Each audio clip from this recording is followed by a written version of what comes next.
Hello and good morning, everybody. Hi, this is me, Darius Anucauskas from Easy Markets, and today is a different kind of webinar where I have a guest with me. So you've seen this guest before, Cristian Delle Fratte. So he has joined my sessions before. So yes, hopefully you'll enjoy the webinar. We're going to talk about the markets. So yes, stay tuned. Hopefully you'll enjoy the session, and I'll see you in a bit.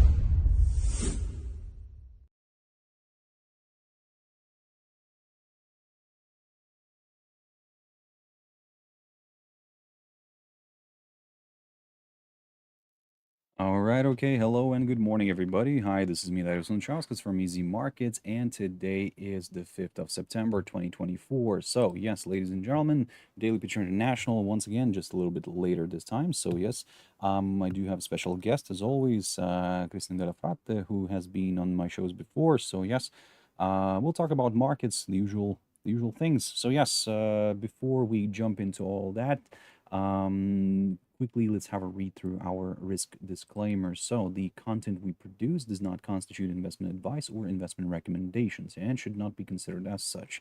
This material should not be taken as an invitation to acquire any financial instrument or product. Look, I'll give you a few seconds to read the rest. Not going to disappear anywhere. I'm just going to mute myself for a little bit. And yes, then we can continue.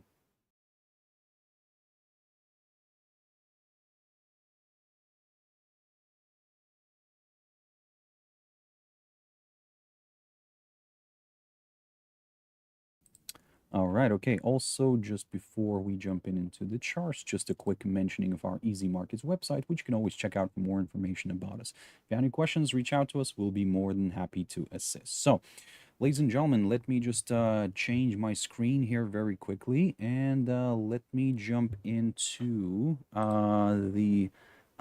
yes, so to introduce my guest here. So let me just switch on our cameras. Christian, can you hear me? Can you see me? Let me just check the connection here very quickly. There we go. There Yes, we I go. see So you and I hear you. Good morning, everybody. perfect, perfect. We are having quite an interesting week, I would say. So the market, kind of the September, started off with a very nice sell-off on Tuesday. So hey, your opinion. What do you think? What could be happening? But in the meantime, while you speak, I'll switch on my charts here very quickly.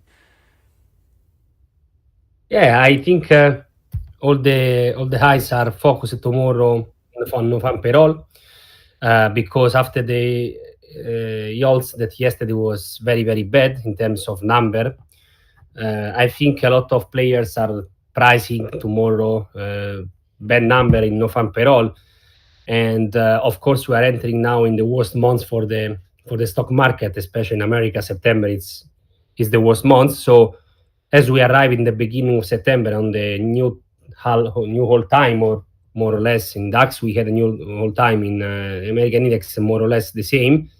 Of course, the pressure to the downside is very strong. So tomorrow we need to understand what's going on in U.S. jobs, because if we get a very bad number, I believe the market will start to price this recession, and we can see further downtrend. If instead the number are very good, I believe we can even uh, continue to rise. But again, we are entering now in a very very bad months for the market, so I will be very careful to buy this market at this point.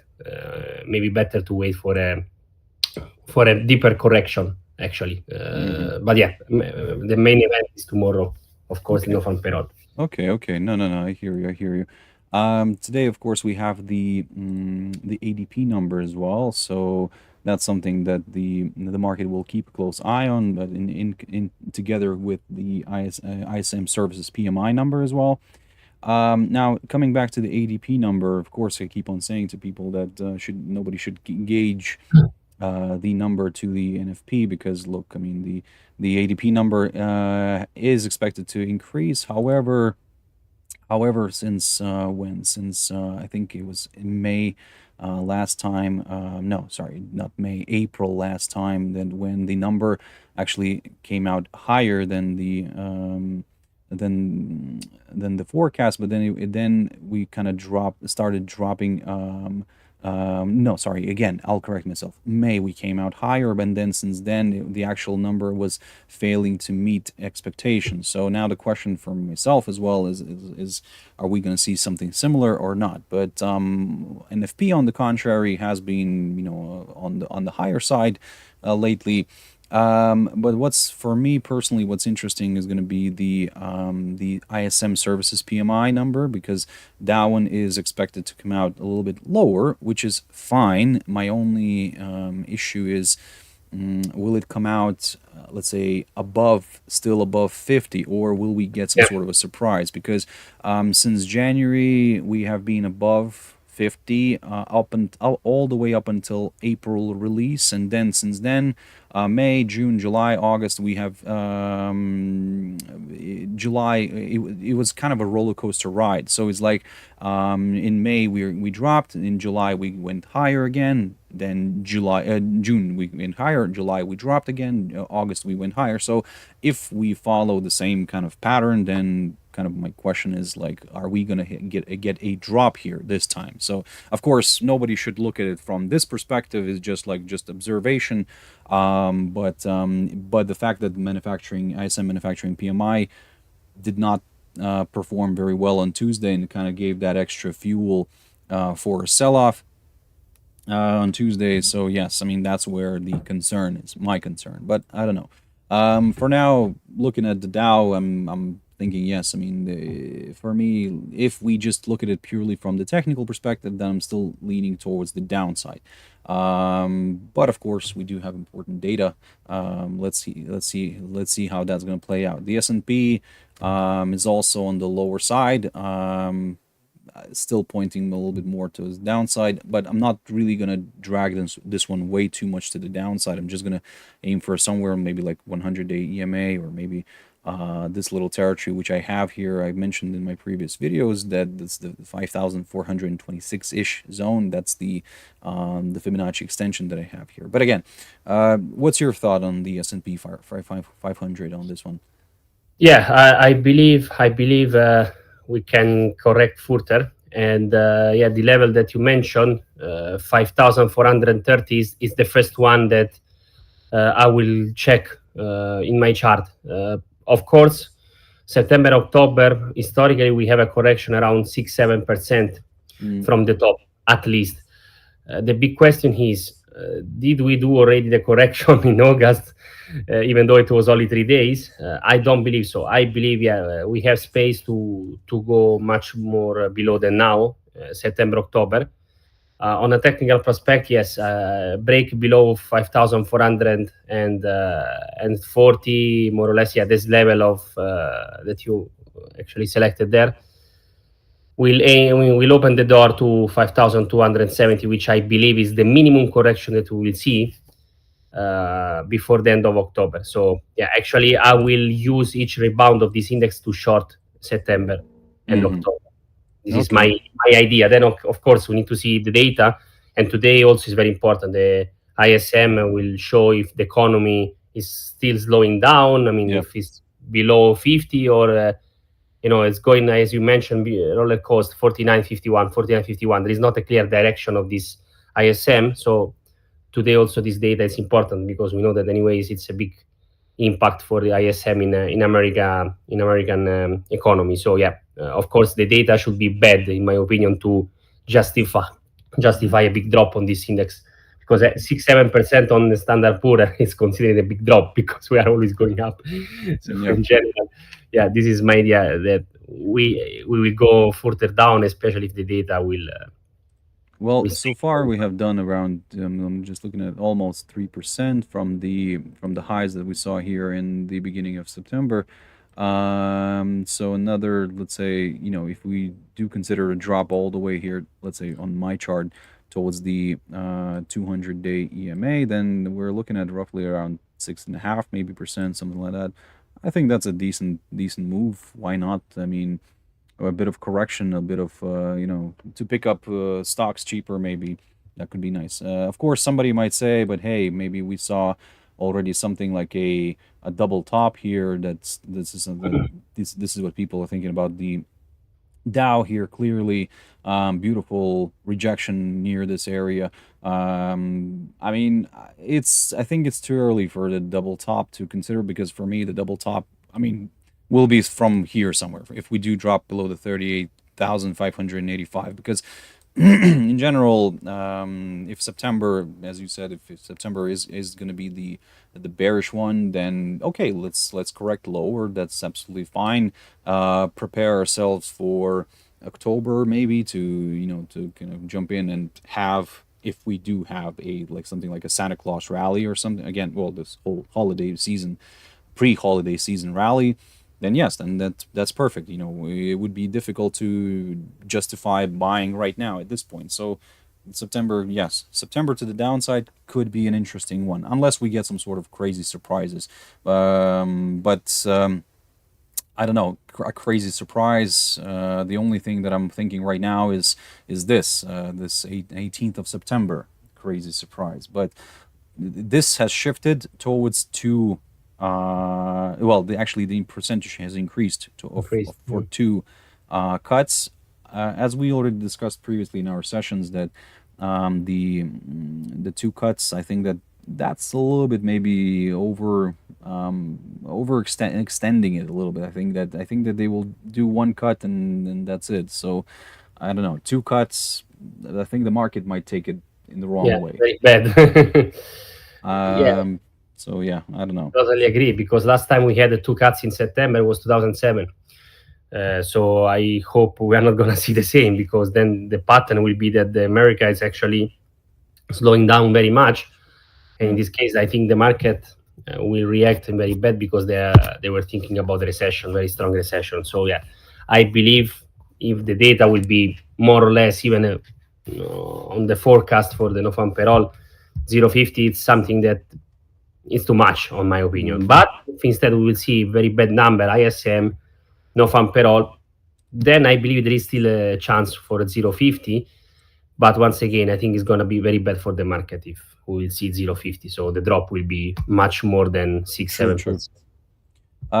So jumping from US to Europe, I mean, this is a beautiful chart here. DAX, beautiful hold up. I mean, I was aiming for this psychological 19,000 here on the futures. Got the number, got the test, and also, when was that? Was that 3 on? September.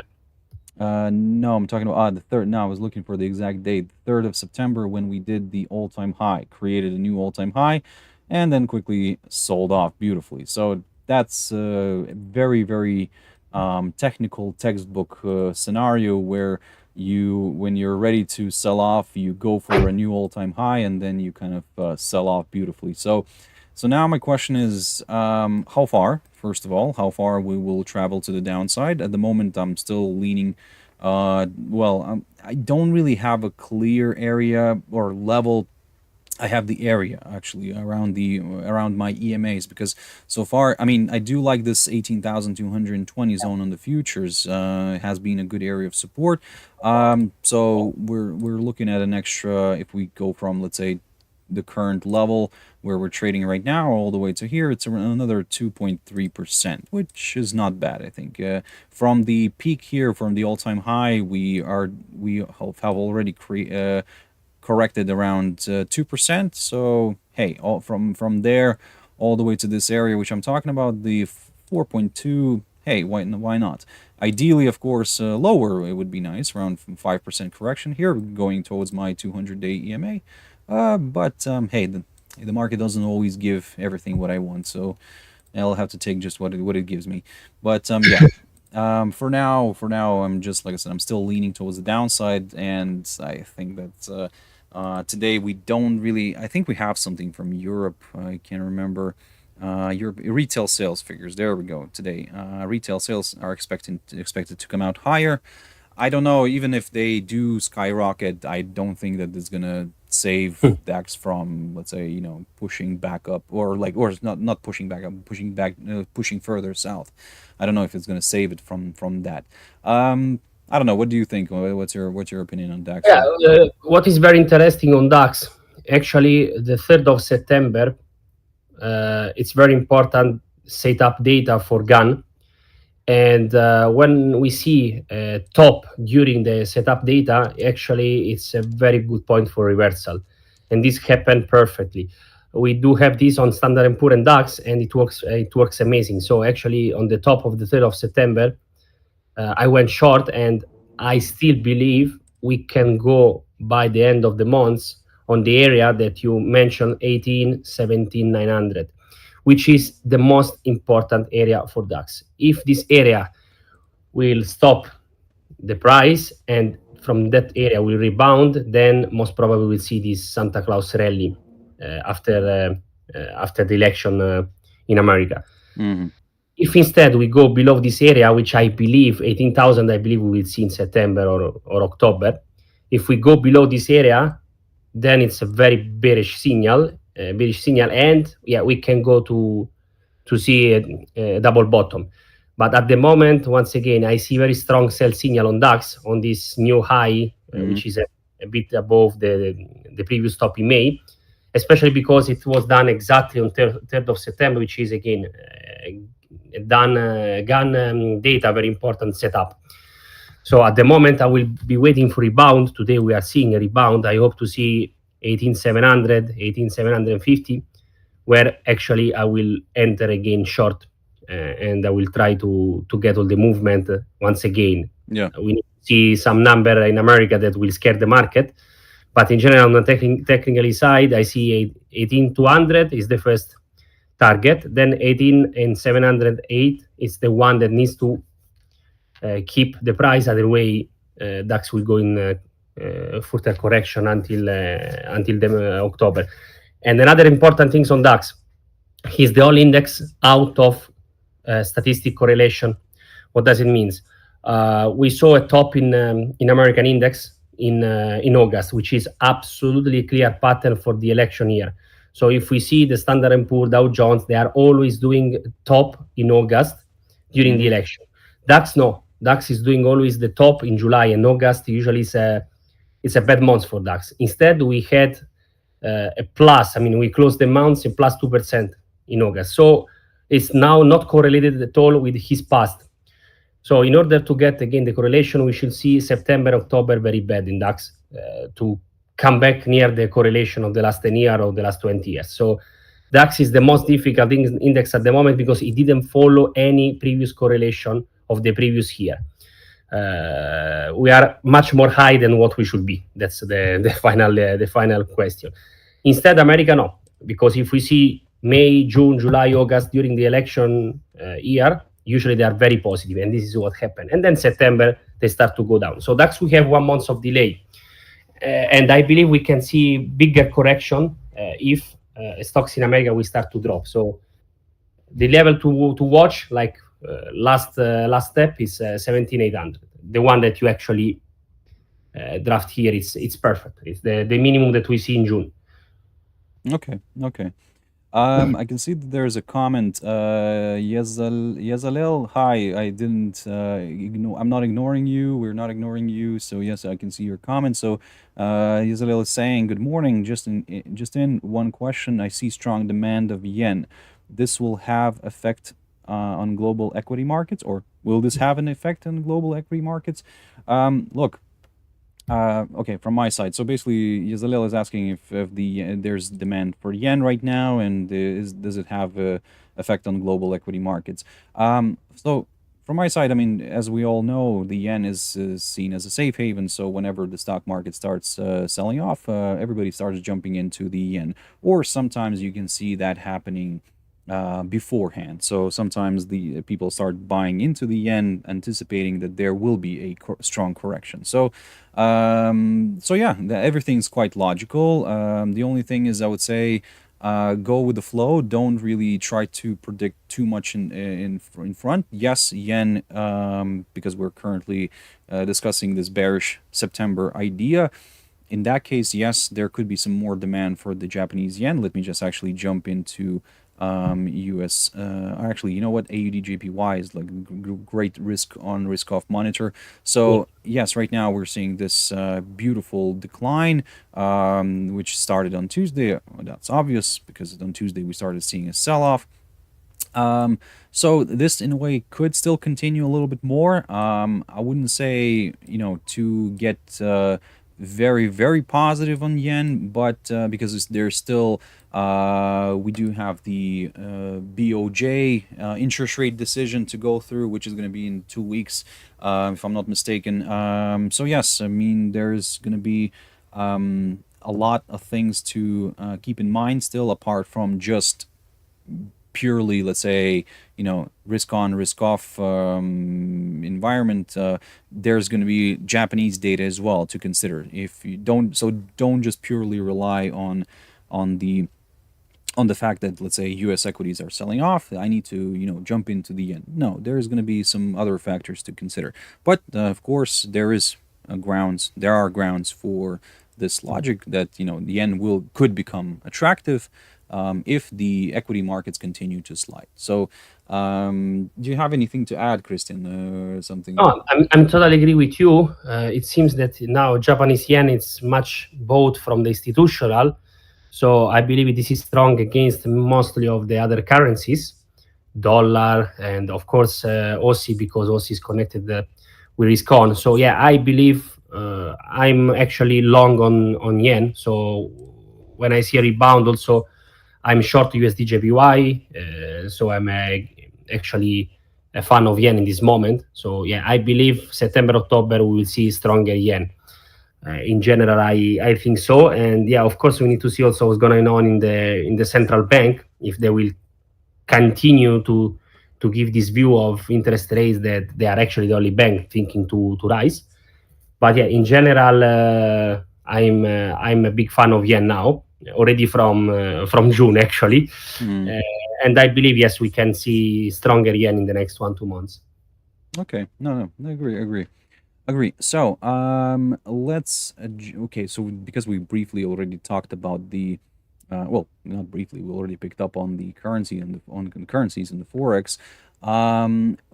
Let's have a look at one pair, USD CAD here, because this one is okay. It looks stronger lately, but my question is, I mean, actually, does it look stronger? Does it is it stronger? Because yesterday, when was it? Yesterday we got the Bank of Canada interest rate decision. It came out as expected at 4.25. Now the strength here that kicked in into the Canadian dollar, and it's a little bit unlogical because the cut happened. It should be a weaker moment for the Canadian dollar. However, in my opinion, because this was already kind of known and it was Yeah. priced in, I think that this rebound kind of was already showing that that we're anticipating a cut, and when the cut happened, it's kind of buy the rumor, sell the news moment, and we're seeing a little bit of strength here in the Canadian dollar. But the question for me is actually, is it actually the strength of the Canadian dollar, or is it actually the slight weakness in the U.S. dollar? So, in my opinion, I think that it's the weakness of the U.S. dollar that's mainly driving this USD CAD pair. What do I think overall about it? In my opinion, I think that we could be seeing some more downside on this one, because we do have a nice upside line here, which I believe that we could still test out.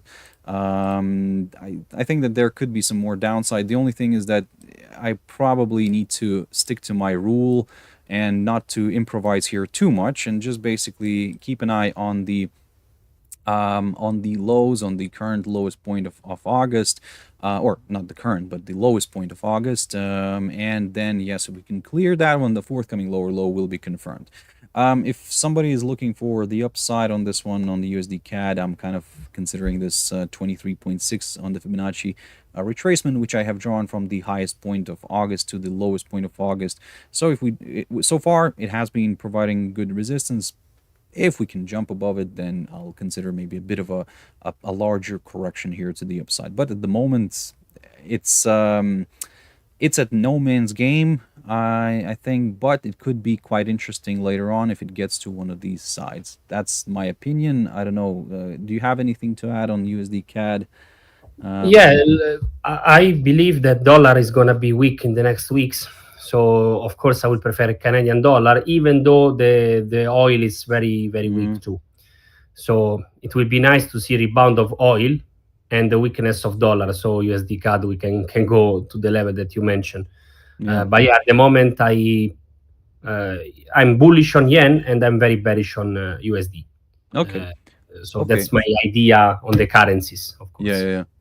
Yeah. What you briefly talked about, you mentioned oil, and I've talked about this one in my webinars as well, where basically this is what I was aiming for, and so far it seems to be doing a good job. I just actually looked at the chart. I didn't look at it today yet, still, but yeah, beautiful technical picture here. I had these two trend lines, which are both very tentative, to be honest. I keep telling people not to focus on this too much, but just have it on the chart, and so far it seems like to be doing a good job. So the 69 territory here, 69 point kind of 30 zone did provide good support. Still, the area of interest for me is the 67.7 area, which is the lowest point of December of 2023, because if that gets cleared, this is looking quite bad for oil bulls, and yes, we could see this one drifting further south. But at the moment, we are near key support. Let's see if we can get something like a rebound from this territory, from this 69.29. I'm not getting, let's say, to calm down the bulls. I'm not getting bullish on this one, because for me, the bullish scenario ish, kind of bullish ish scenario could come on a break of this little short-term downside line taken from the high of the 18th of July. This way, potentially, we could climb above some of my EMAs here as well, and this could maybe open the door back to the 77 zone or a little bit above that. But at the moment, the only upside that I'm considering here is this little rebound, to see what's going to happen next. Maybe a travel back to the 71.5 zone somewhere here, and then we'll decide what to do further. I think that then we'll just keep an eye on those inventories. Any opinion on oil from your side? Yeah, I believe we are in the key point. In general, the price of oil is reflecting the weakness in China, weakness in demand in China, and I believe, this is my opinion, the oil is pricing the fact that the economy is slow down a lot, and usually the oil anticipate the stock market. So this drop on oil let me feel comfortable, so that the stocks will follow. We are now in the level that, to go below this level, I believe we need to see not only opinion, we need to see fact. So we need to see that actually also American economy is slowing down. So Mm, I believe all this data that we'll see in September will decide the fate, destiny of the oil. Because if the data will be very bad, I believe we can even go to 64, which is the level that you have in your chart. I saw yeah. below 64. Uh, Instead the data will be better than expected, I think this is a very good support zone. So who buy now, I believe it's not a bad trade. But personally, I will be waiting, because I believe that the economy is slowing down more. So I want to see 64 before to do a position on Mm, oil. okay. Okay. No, that's interesting because I'm trying to find some more data on this one. Just a second. I want to pick up on Yeah. the. Also, OPEC is trying maybe now to delay the increase of production. I don't know. They maybe think that they want to stop this drop, because actually 68 start to be a price that we didn't see for a long time. Yeah. I'm just trying to go back into 2007, kind of 2008. So yeah, we also had a good rally then, but okay. This was a bit of a different moment here. We peaked first very much. We hit those all-time highs here at 147, and then we kind of declined. When the stock market started collapsing. But here, for example, recently, the recent peak happened in 2022. So for in 2022, in the beginning of 2022, So yes, and then we kind of corrected back down. So this one's a little bit more moderate decline, I'm saying. But if We we are not going down. We are not going below the moving average This since is the 200 2021. one, Yeah, this 200 is day EMA, the one that I have here, the black line. So we're coming closer to it. And I think that yes, there is a good chance of hitting that one. It has been a good area of support in the past few years. So, but if that gets cleared, I think that yeah, I mean, this is gonna look quite negative. This is, by the way, if somebody's wondering, this is the monthly chart. So just to get a bigger picture what's happening. So yeah, if this 63 and a half zone here, that's the lowest point of May of 2023, or in general the 2023. If that gets cleared, I mean, yeah, that could be quite devastating maybe for those who are long. So just wanted to pick up on a few more commodities, and well, by few more commodities, I mean precious metals. Now, let's have a look at gold. Today, we are seeing a beautiful rebound. So, basically, from the beginning of this week, I kept on saying to everybody, look, keep your eyes on this. We have this 2,483.84 zone here. That's the highest point of July of 2024. At one point, it was the all-time high, but then we overcame it. So we cleared that area a few times, but we kind of created those false breakouts. And these two candles are just amazing, and just pure technical scenarios for a possible reversal. So, and basically this is what we're getting this morning already. We're pushing strongly to the upside. The bulls are picking up here.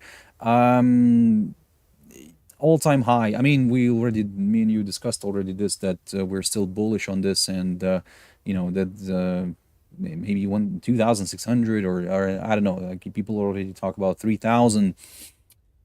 Maybe too ambitious, but let's go slowly, step by step on this one. First, let's see if we can overcome the current all-time high. But do you think that September could be the month when we will overcome this area? yeah, yeah, yeah. I think we Maybe can even go. tomorrow. Esatto. We, I think the target for me is 2627. So 2600, 2700. There I will go. Most probably take the first profit on the gold, and then I will be waiting a little bit correction. But yeah, I believe tomorrow is the day. I will not be surprised to see gold 2.6, euro dollar 113, USD JPY 140. I mean, this is the level that I believe it will happen. Then maybe tomorrow we'll see 250,000 new jobs and drop against us. But yeah, Yeah. in general, also there are many investment bank that they have target 2627. So I think it's on the table. This number, yes. Okay. Okay. Yes, it looks quite interesting, to be honest. I mean, I'm following silver. I love this metal as well.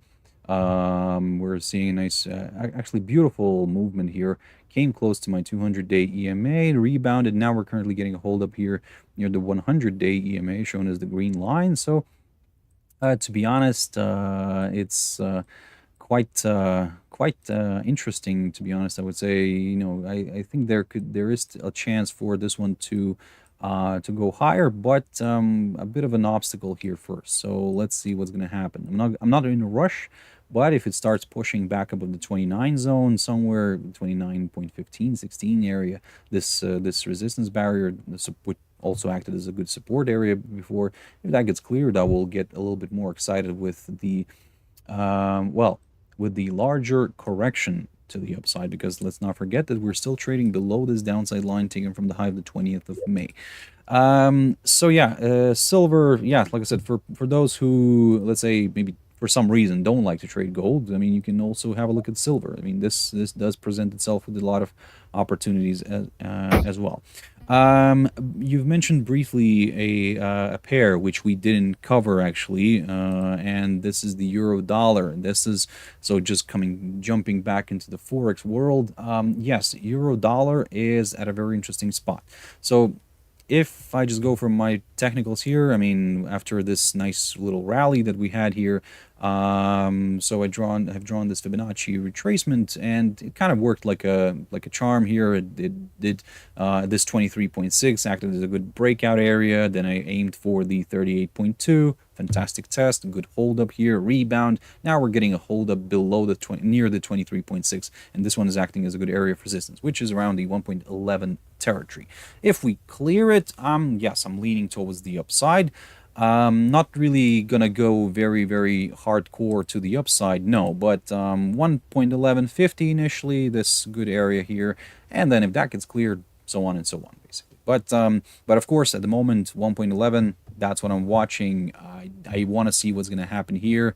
If we, by any chance, it continues to provide resistance, I'm not going to say that I'm going to be bearish. No, my bearishness will be from somewhere from this 38.2. So basically what I'm going to do, I'm going to allow this area to maneuver and just kind of then approach it, to see what's going to happen next. So you briefly mentioned 1.13. Let's have a look at that one. I mean, 1.13, yes, good, could be a nice good target, to be honest.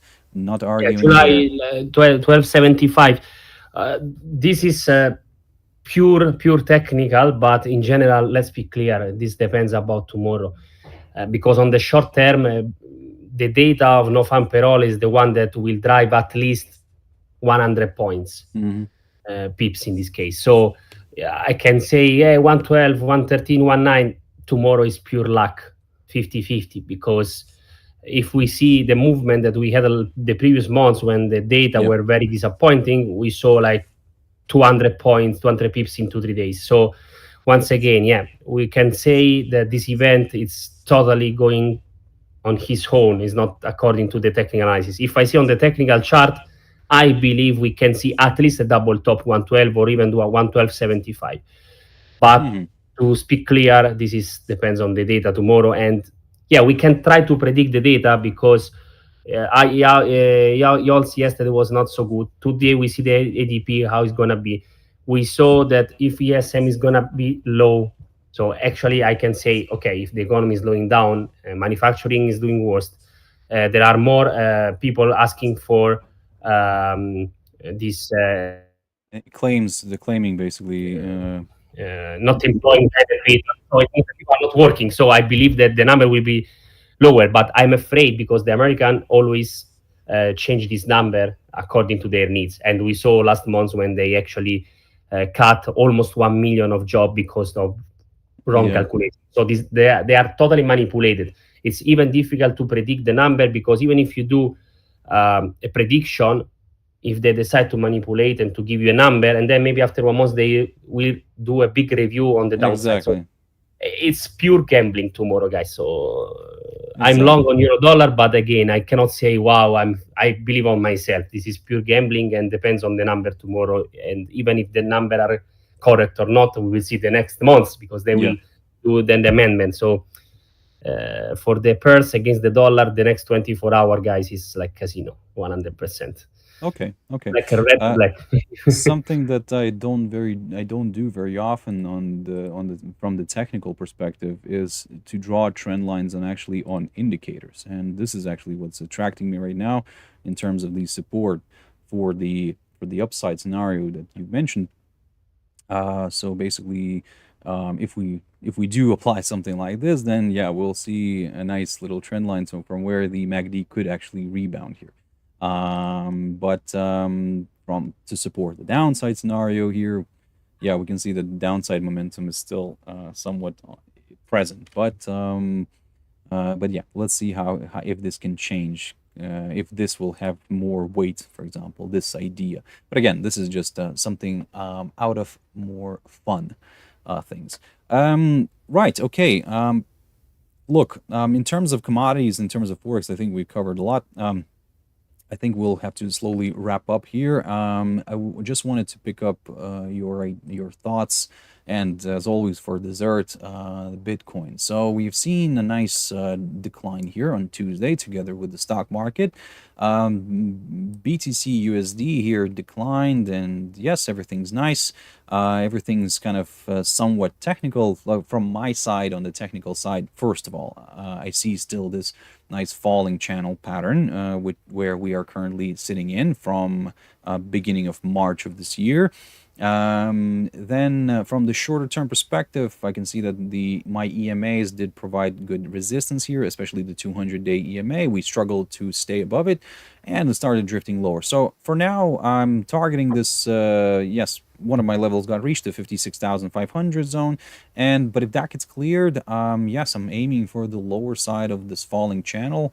It's a good target, I believe could be quite nice, and then we'll just, maybe we'll also get something like a crazy sell-off initially, but then yeah, it will pierce through the lower side of the falling channel, creating this fear among the bulls. Everybody will start selling, and more sellers will jump in, but then at the end of the day it reverses back up and stays above the lower side of the falling channel, and then this way rebounds and pushes higher and takes out a lot of traders this way.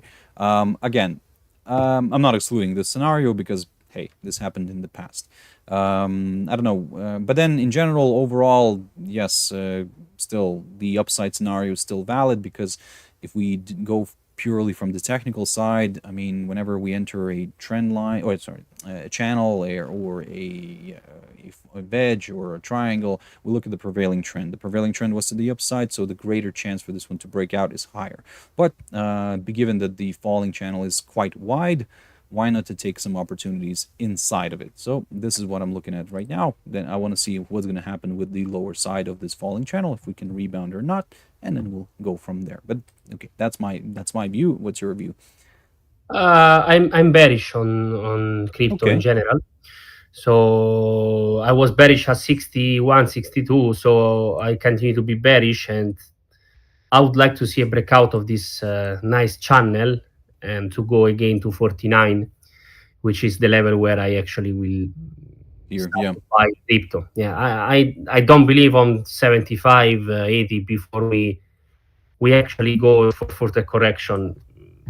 My target is actually 45, where Okay. I would like to enter. But I understand that this is a dream at the moment. But at least 50, 49, 50 is the level where maybe I will consider to buy. But for my opinion, this is more bearish than bullish. But of course, I'm not a crypto expert. None of us So are. No, none of us. Yeah. I when I talk with them and I see that I'm bearish, they always find an excuse to say that they are bullish. So I believe the experts are actually the people that buy always and thinking to go always to the moon.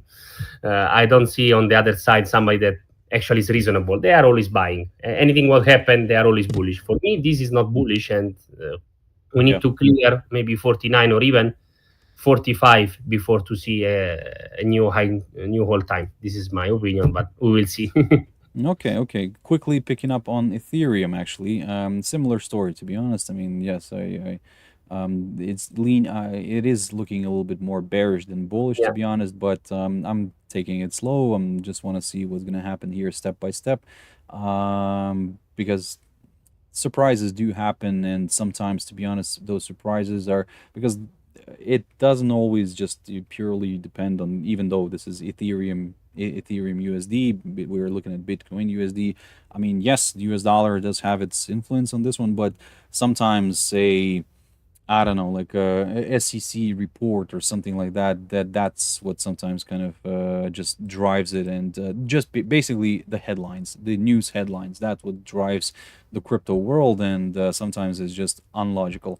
But for now, it's, if we just apply, yes, regular technical analysis in general, then I think that yes, there is potential for slightly lower levels. So yeah, I don't know. I mean, I think that's it. So I think we covered most of it. I mean, I'm looking at the chat box. We don't have any questions. Look, ladies and gentlemen, if you do have any questions, feel free to ask. Yazalel, thank you very much once again for your question earlier on. We really appreciate that.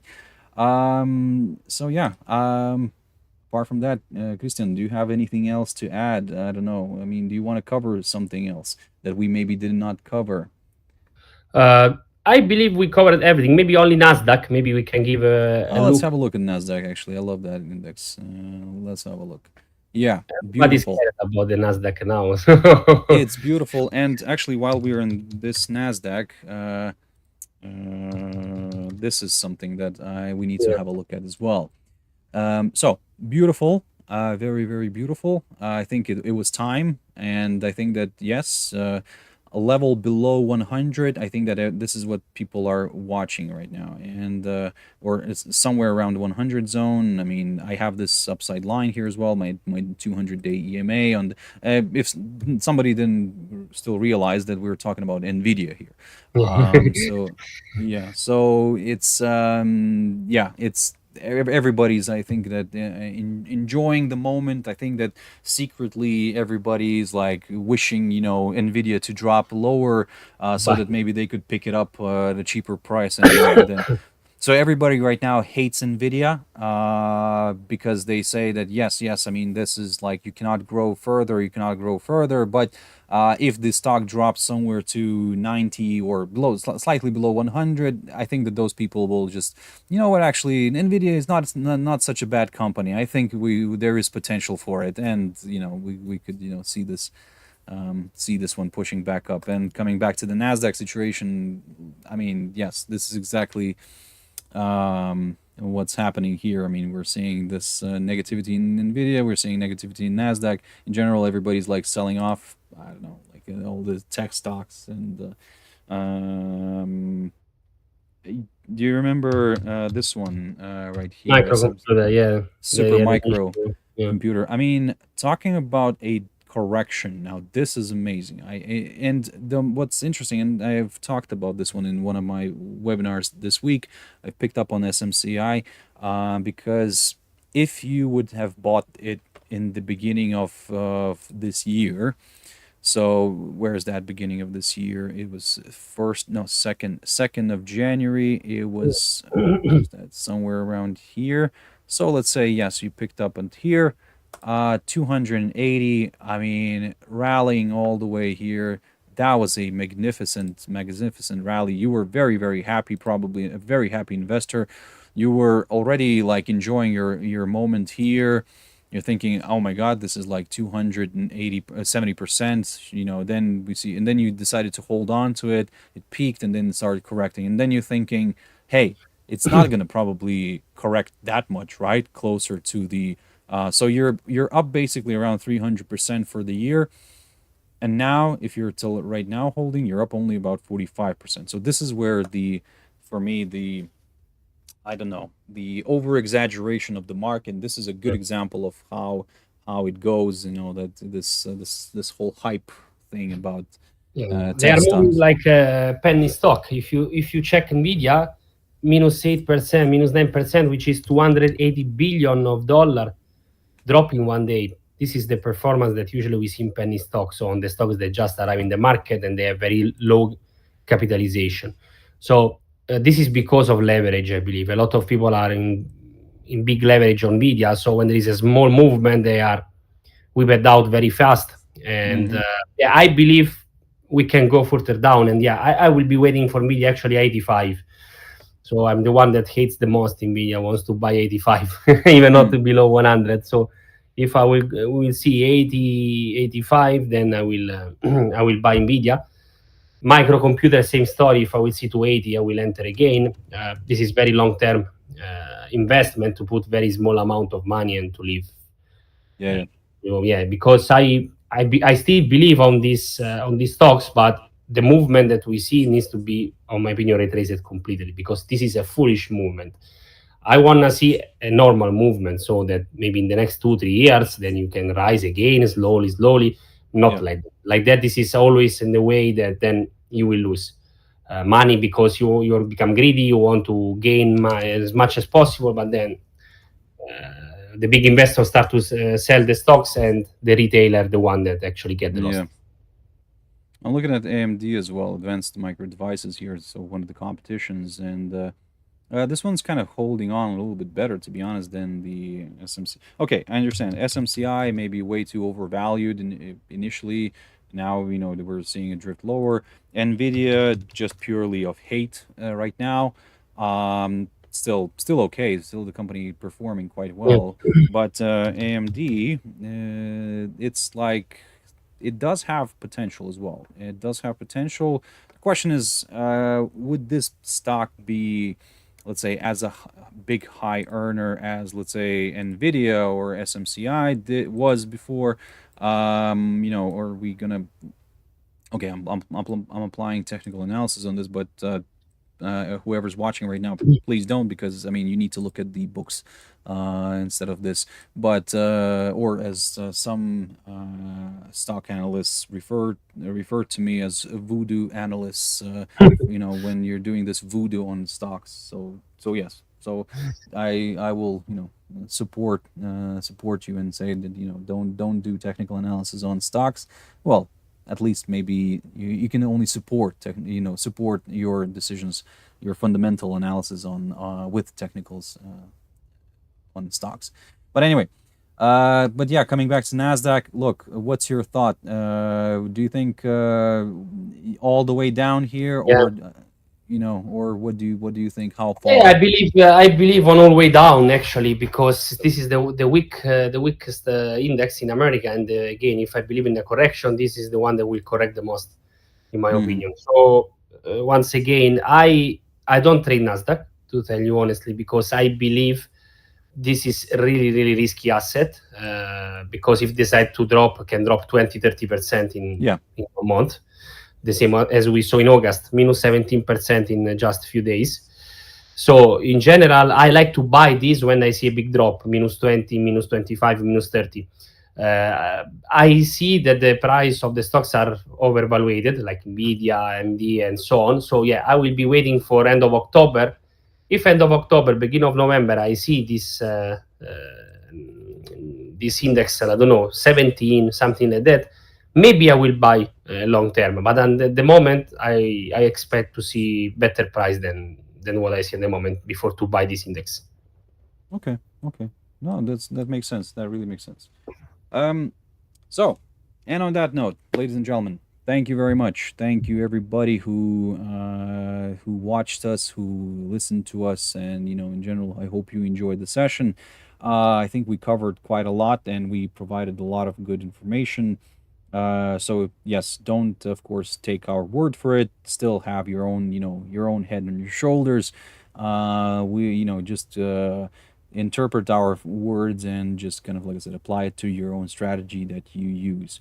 So yes, but as always, Christian, thank you very much for tuning in. I really appreciate that. So thank you very much for your Thank to you time. for the invitation, and thank Uh, everyone that follow us. And be careful, tomorrow is the day, big day in the market, so be careful. for sure. Thank you a lot. Have a nice day, Darius. You too. You too. See you later. Bye bye. So, ladies and gentlemen, so yes, once again, thank you everybody who was watching us right now. So, yes, I hope you enjoyed the session. So yeah, look, tune in tomorrow, as always, 6 o'clock GMT time, for my Daily Pitch International. And yes, I hope you'll enjoy that session as well. Stay tuned for more updates. You can always click subscribe, and notify me in order not to miss any of our upcoming events. And yeah, as always, stay safe, have your stop losses in place, risk only what you can afford to lose, don't overtrade, and everything will be fine. I shall see you tomorrow, 6 o'clock GMT time. Thank you very much, and bye bye.